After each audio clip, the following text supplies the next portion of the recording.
Bom, pessoal, a gente na aula passada viu a introdução, né? A filosofia centrada no ser humano, no homem. É, então, hoje a gente vai continuar com um grande filósofo chamado Sócrates, né? E vamos para o contexto, então. É, Atenas, né, onde Sócrates vivia, estava num momento de grande riqueza cultural, né? Cultural, financeira, é, a cidade se desenvolvia muito, né?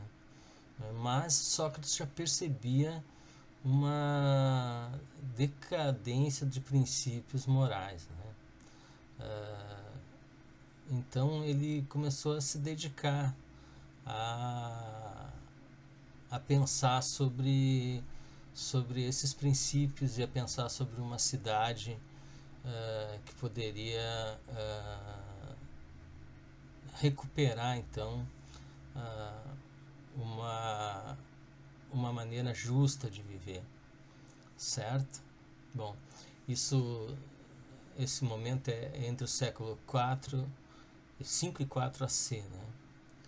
Bom, o Sócrates, então, ele era já falei para vocês, um filósofo que não escreveu uma linha. Ele fazia filosofia, então, debatendo com os seus conhecidos, amigos, né? Ele buscava, então, as verdades que valessem para todo mundo, né? As coisas em si, ou coisas mesmas. O que é as coisas em si ou as coisas mesmas? Bom, é a essência das coisas, o que se esconde atrás das aparências. Então ele acreditava que uma verdade, por exemplo, a justiça, ela deveria valer para qualquer coisa, né? Qualquer situação, se a gente conseguisse alcançar um conceito que valesse para qualquer situação, a gente teria encontrado a essência da justiça, certo?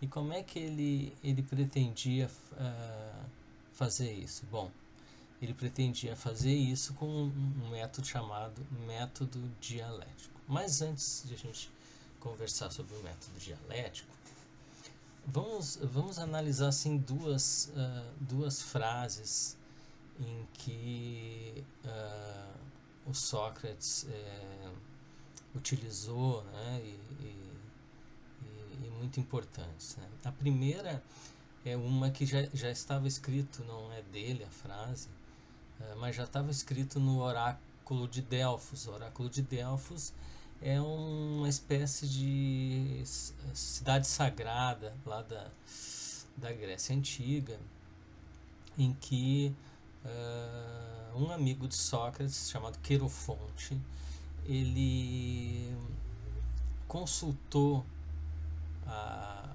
uma a pitonisa, que era uma mulher relacionada aos deuses, uma sacerdotisa, né, que então passava para os humanos a ideias que os deuses transmitiam a ela, e, afirmações que os deuses passavam para ela. Então, uma pessoa sagrada, né, uma sacerdotisa. Bom,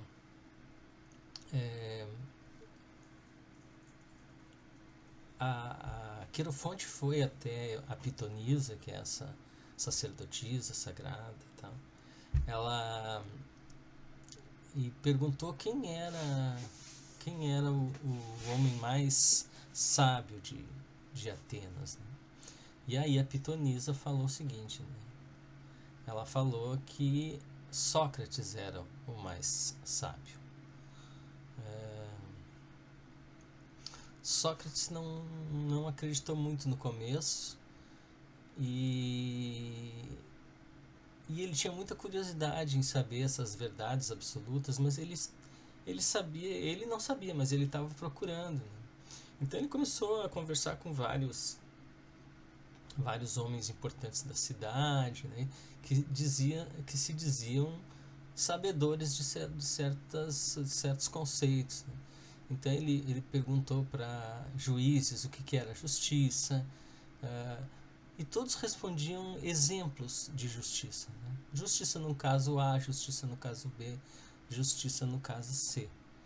E na verdade não davam para ele um conceito de justiça. Então ele chegou à conclusão que talvez sim ele fosse o cara mais sábio de Atenas, porque pelo menos ele sabia que não sabia, né? Ele sabia que não sabia os conceitos absolutos que procurava, mas os outros acreditavam que sabiam desses conceitos, porém não sabiam, certo?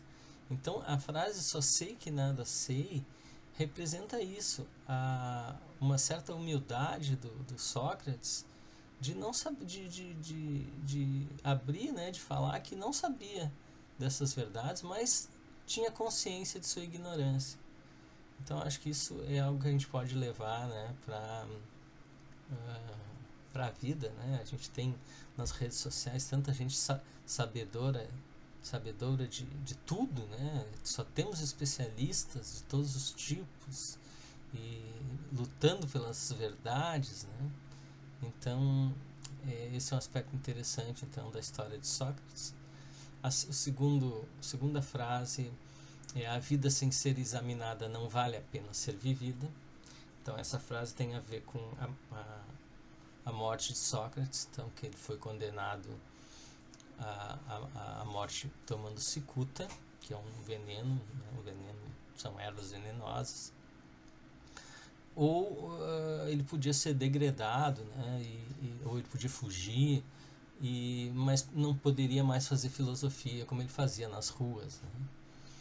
E ele preferiu, né, a vida sem ser examinado, ou seja, ele não podendo debater, não podendo falar com os jovens, que é o que ele mais falava, ele refletiu que a vida sem ser examinada não vale a pena ser vivida. Então ele se entregou à sua condenação, né?